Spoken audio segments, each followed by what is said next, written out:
ফেসবুকে আপলোড করে, আর তাদের সুন্দর সুন্দর ছবি পোস্ট করা দেখে আমার কি খারাপ লাগে না? তুমি আমার সাথে ছবি কেন তোলো না, আর তোমার ফেসবুক আইডিতে কেন আপলোড করো না? আর তুমি আমার জন্য কি ফুল নিয়ে আসছো, এটা বাগান থেকে তুলে? 10 টাকা দিয়ে একটা ফুল কেনারও কি সামর্থ্য নেই তোমার? দেখো সোহেল, এই ফুলগুলো আমার কোনো দরকার নেই। আজকে থেকে তোমার সাথে আমার কোনো রিলেশন নেই। তুমি তোমার মতো থাকো, আমি আমার মতো থাকি। ভালো থেকো, আমি চলে গেলাম।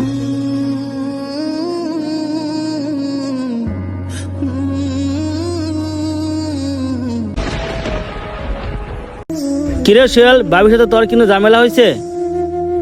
না রে বন্ধু, কোনো ঝামেলা হয় নাই। কেন, কোনো সমস্যা?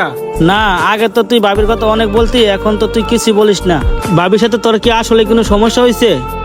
আরে না, ওর কলেজে এক্সাম চলতেছে তো, তাই পড়াশোনায় অনেক ব্যস্ত, এই জন্য ওর সাথে আগের মতো কথা হয় না। আর এই কারণেই তোদের ভাবির কথা তোদের সাথে বলা হয়।